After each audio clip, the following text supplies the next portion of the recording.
So you Mhm. might be wondering today, what is the right thing to be doing with our investment? Should we be waiting? Should we invest? Should we hold cash? My friend and guest today, Buck Joffrey, is a former physician, former surgeon that turned into a real estate investor and now has raised around $1 billion of assets to buy multifamily and other sorts of alternative assets. And he interviews economists on his show, the Wealth Formula podcast, and he works with high net worth individuals. So I'm really excited to have him today. Buck, how are you today? I'm doing good. How are you? I'm well. I'm well. Yeah, I'm just we were just talking kind of before we got started, just kind of how things have changed a little bit. We're kind of mid-December 2022, and it feels things have changed a little bit. The tide has changed. The music has Yeah. stopped a little bit. Have you kind of seen that as well? Oh gosh, yeah. I mean, it's everything's frozen. It's frozen.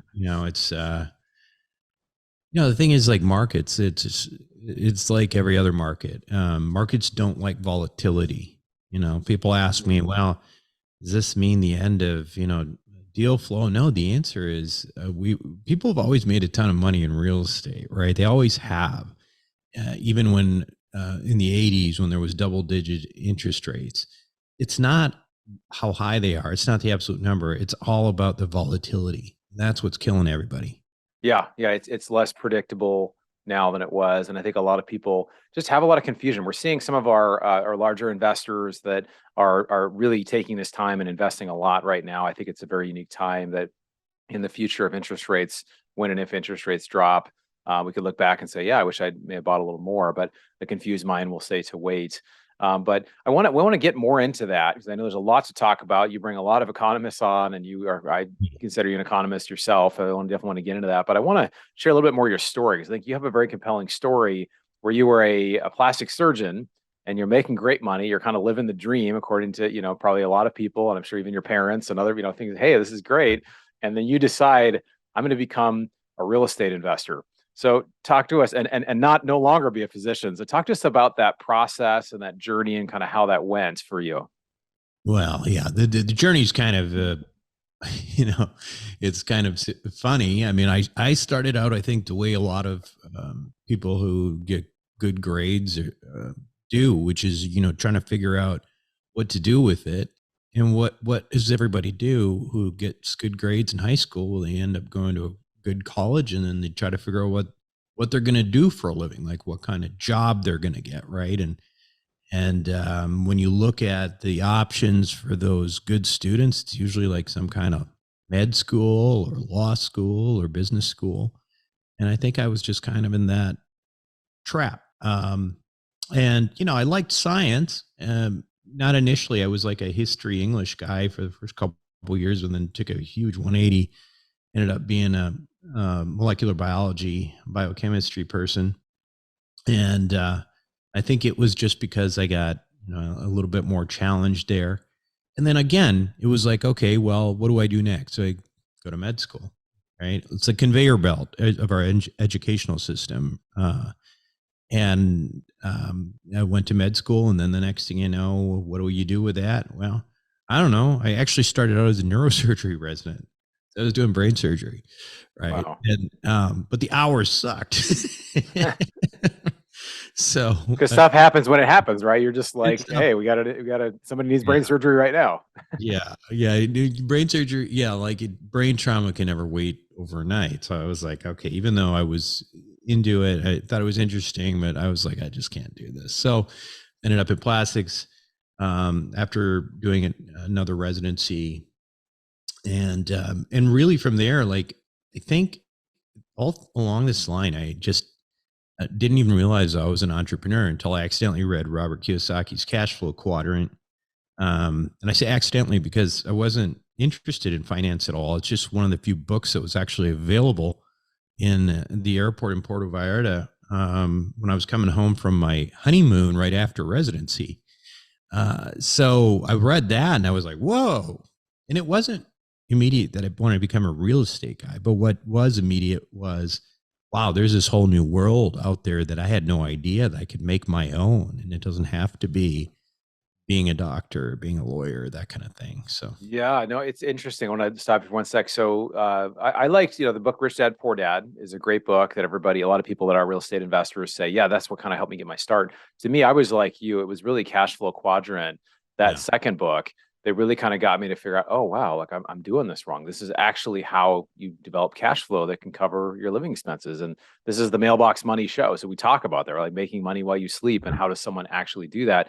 But those are skills that you don't learn as a physician. No matter how smart you are, and even sometimes the things that make you successful as a physician, proving and testing and whatever, it's a whole different skill set to develop passive income. yeah. So, hey, how did you make that, like, start to make that transition from one thing to the other?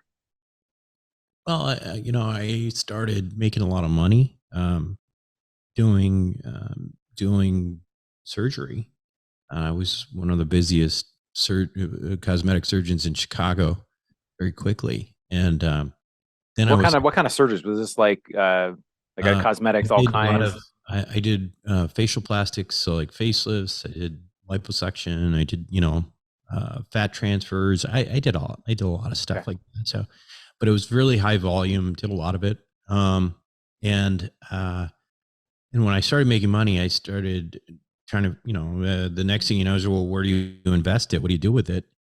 And my dad he still is, he's in his 80s, but he's a real estate guy, but he's an active real estate guy, just buys apartment buildings and houses and that kind of thing. He's been doing that since I was a little kid. um he wanted me to go into real estate, and had when I told him I was going to med school, he actually was like, why are you going to do that? Don't you want to make any money? So So your parents weren't encouraging of med school. Like, your dad was like, "What are you well, doing? my Like, let's mom just." always wanted a doctor just so she Yeah, my son's a have a doctor, right? doctor. But my dad is extremely practical, and he's like, I make more money than all the other doctors out there. I guarantee you. And I didn't really care what he said. I wasn't doing it for the money, but when I got money, I was like, okay, well then maybe I should, buy some apartment buildings. So I bought some apartment buildings initially in Chicago, and that they ended up doing really well. And then I got really interested in learning more on the topic of real estate. And, I started listening to podcasts and that kind of thing. When I found I was in these podcasts that, there were certain podcasts that I thought were really good, but only some of the topics really related to me as a guy who's already making, seven figures. I wasn't trying to figure out how to escape a cubicle. I was trying to figure out how to deploy capital and stuff like that. Got exposed to the idea of real estate syndication eventually, which made a lot of sense to me because then I could combine entrepreneurship with my interest in real estate, and also help people who were like me who wanted to deploy capital. So I started out doing a little bit of passive stuff myself initially, but then pretty quickly realized, there's no reason for me to do this passively. I mean, I'm interested in, I can do this at the GP level. So that, that's kind of what happened 6, 7 years ago. And here we are today. Yeah, it's amazing. You've been like a rocket ship, man. I mean, just to raise around $1 billion is really amazing and Yeah. impressive. Yeah. Yeah. Yeah. I mean, so just for clarity, that we probably are, I probably raised about 700 million, and that equates to, about 1.5 billion of assets, or close to two. Love it. Yeah, just, Yeah, yeah, I mean, just 700 million, that's all. So no, it just yeah, that's huge, man. That's awesome. Well, I yeah, love I love your story because for a number of reasons. One is that it's a common problem that a lot of people have, that they make too much money. There's a money problem in the sense that I pay too much in taxes. Especially if you live in a high tax state like California, like we live in, there are physicians and high earners, business owners that are paying, 50% a year, or around 50% per year. And so, for me, I wasn't making, as much as you were, but I was paying maybe 25, 30% a year in taxes. And I got it down now where I'm paying about 1%.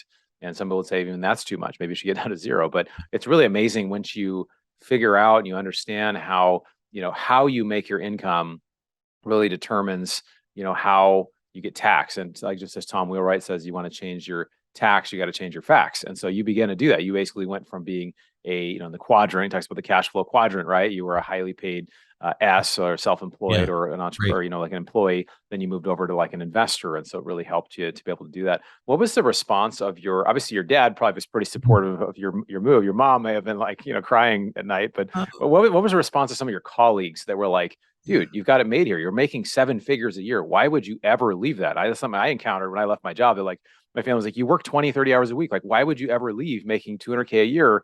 Like, how did you respond to those people? Like, what did you say? I didn't really get that kind of response from people.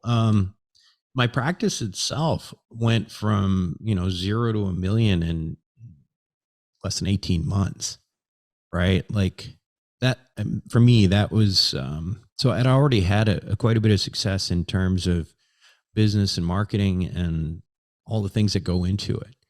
So I think for me, people who knew me well also realized what I was doing made sense because I was not the type of guy who was going to be a surgeon for 25, 30 years. No, I was only a surgeon post residency for about 6, 7 years Love it. after about 20 years of training. But that just wasn't me. So, a lot of people, I think would like to make that move, but they invested so much time into education and training and all that, that they wouldn't actually make the leap.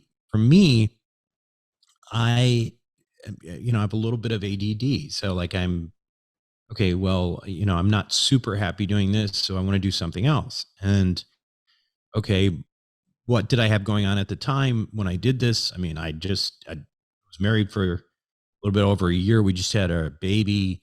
Uh, and at that time I was like, okay, well, I got plenty of time to screw up. I can always go back if I want to. Right. So that's what I did. Yeah, that's what I figured too when I was getting ready to leave. And I think it's leave my job is that I thought, if it doesn't work out, I could always go back and find another job. And I think that's the concern a lot of people have. Especially, it's the weirdest thing when I didn't really come from an entrepreneurial family. And Mhm. so like everybody's a teacher. Like my dad's a teacher, my mom's a teacher, my siblings are teachers, everybody like my aunt and uncle, grandmother, everybody's teachers. So like it's all about the safe, secure job, right? So it's the opposite of the like rich dad, poor dad, like get a safe, secure job. And how do you actually leave and go the other way? But I Mhm. think it's the same thing that exists for people that maybe are later on in their career and they're like, I've got enough, but it just feels kind of scary to take the leap. Do you have any advice for people that maybe are doing this from a passive standpoint that are like, I've got enough cash flow or I'm getting there, but how do I actually know when it's the right time to leave a job? Well, I will say that I actually don't believe that everybody should leave their job. No, I think Right. that um, to a certain extent, I think I'm guessing you probably have a lot of entrepreneurs who listen to you, knowing from the entrepreneurs organizations and stuff. But you guys would probably agree with me that a lot of times you're born this way, right? You have a drive that's a little bit different, a little bit of shiny object syndrome or something like that, Yeah. where you're constantly like striving towards something else. One of my friends who is like one of the most incredible entrepreneurs I've ever met. I don't know if you know George Newberry. Uh, No, I don't.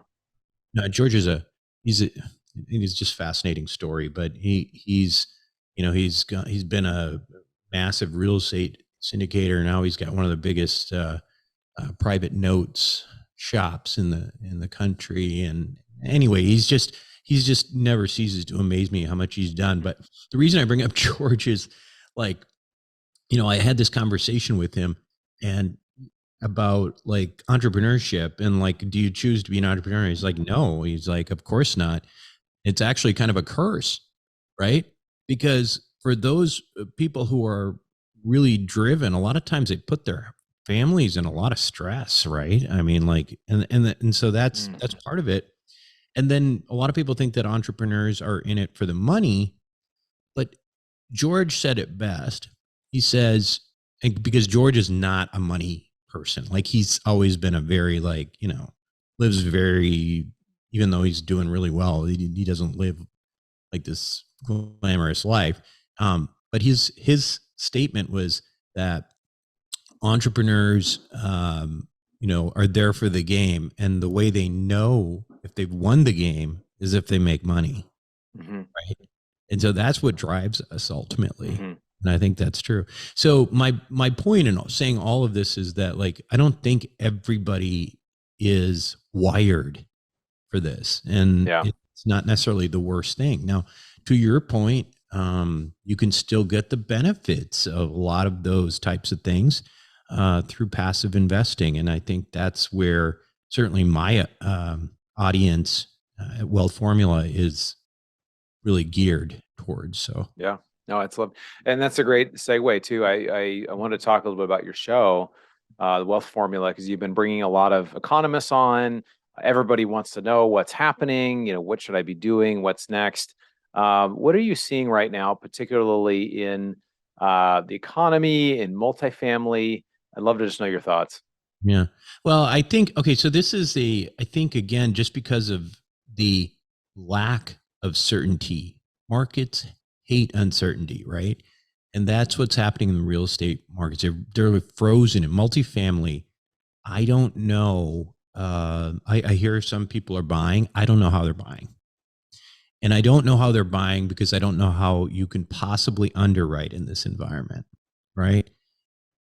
You can I don't care what the rates are. That's not the case. Again, it's an absolute, but you have to have an assumption when you're Mhm. underwriting. And if Yeah. you can't have an assumption, I don't know how you're underwriting. And so um, we are in defense mode. Like, we just want to, like, make sure that we take care of the assets that we have.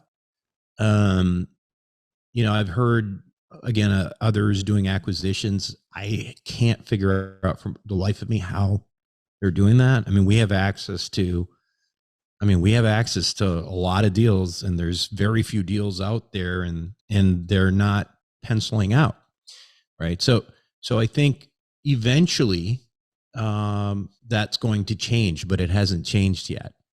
And I think there probably will be an opportunity for those who are patient in the multifamily space to pick up some assets that will probably be sold in some level of distress. Right. So yeah, and that's an interesting point. Bloomberg came out with an article recently that Americans at the time of the pandemic, and their savings accounts had $1 trillion in savings. Well, now there's 5 trillion in savings, so about 5x the amount that Americans have in savings. There's a lot of money on the sidelines.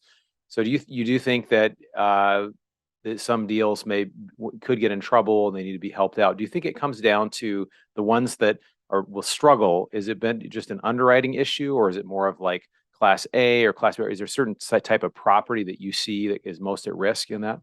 Yeah, I think there's there's a few things there to unpack. And one is so what types of properties are going to struggle? I mean, obviously, um, a lot of value add buyers use floating rates, which is, it sounds dangerous, but if you tend to move pretty quickly, it's not necessarily the case. However, a bunch of people have been protected thus far with these various interest rate caps that were purchased.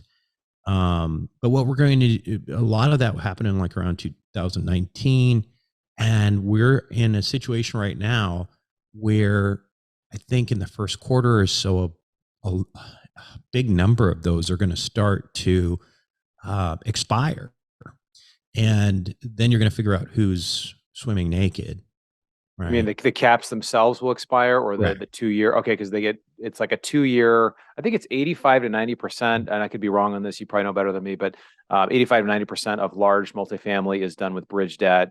So a Yeah, lot of REITs, a lot of people are doing this, and so there's a point where you have those caps, the interest rate caps, and they're like 20 times as expensive now as they were a year ago. It's crazy because exactly. some people literally speculated on the cost of those and were making money just on buying and selling the caps. If you could foresee Yeah. that coming, which nobody really did.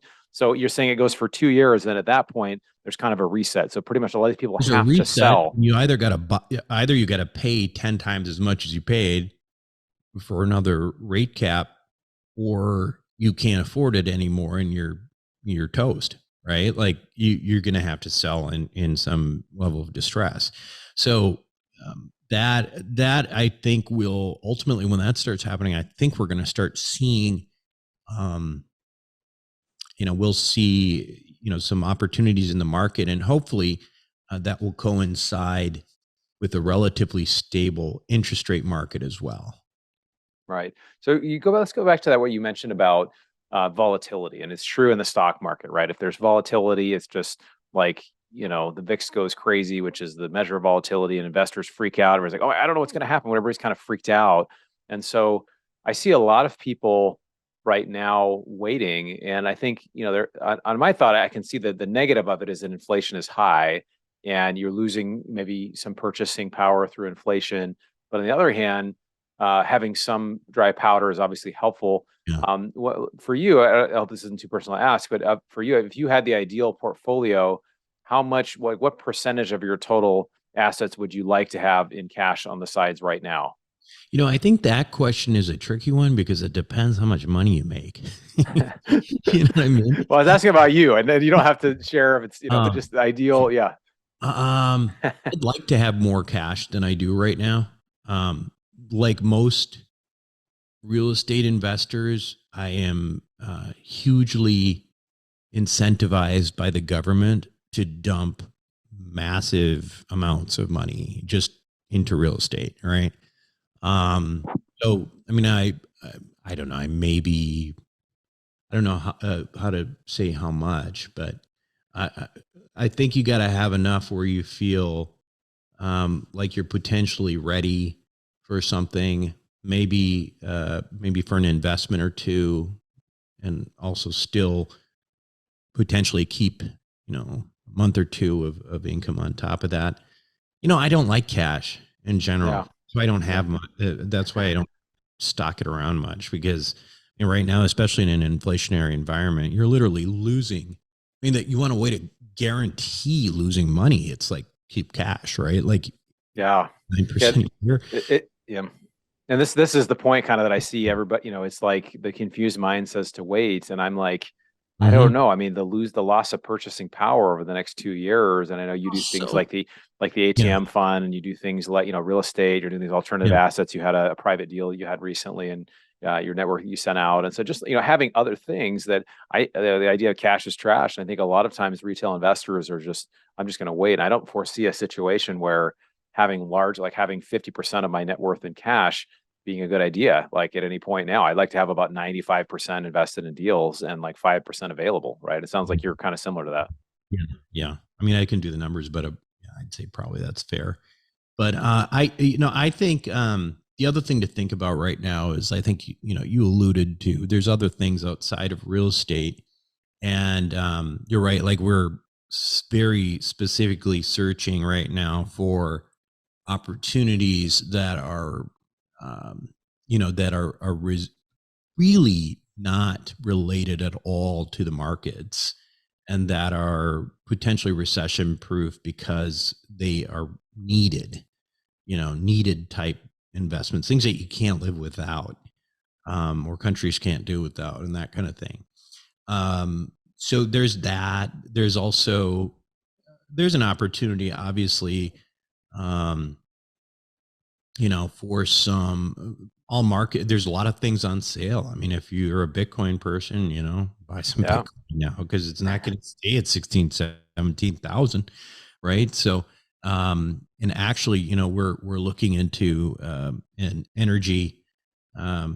alternative energy system for mining, and right now is a good time for mining too if you're interested in that kind of thing because mining equipment is priced based on the cost of Bitcoin.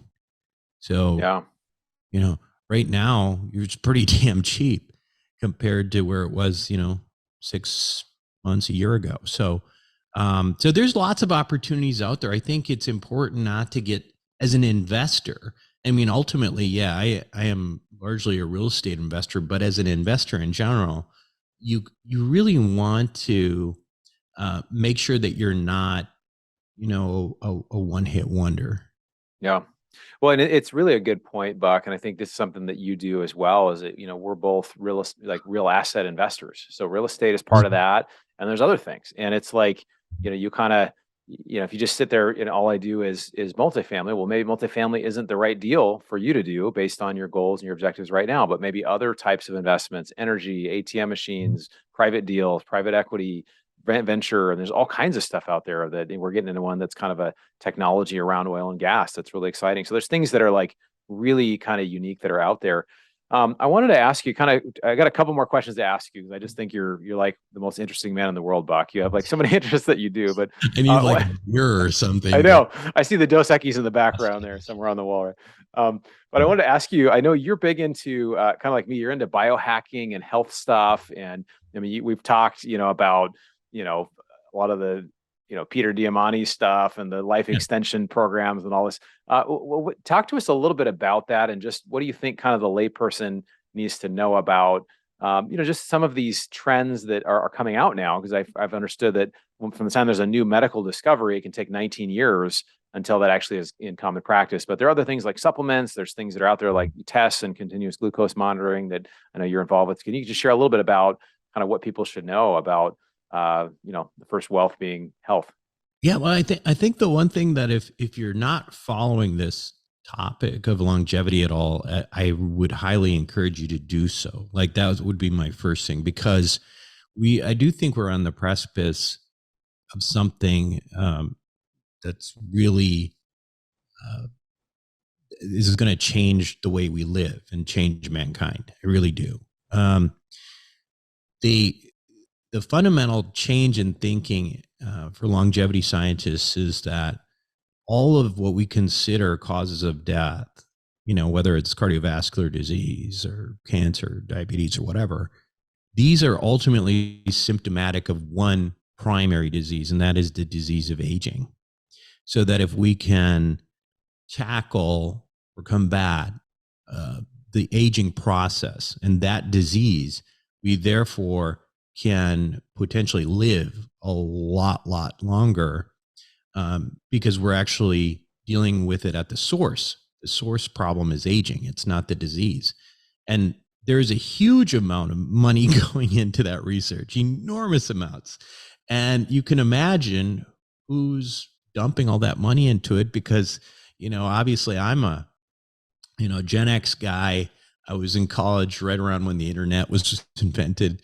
My ex-wife was at Stanford with like the Google guys and stuff like that back in the day. But Yeah. guess what? We're all getting older.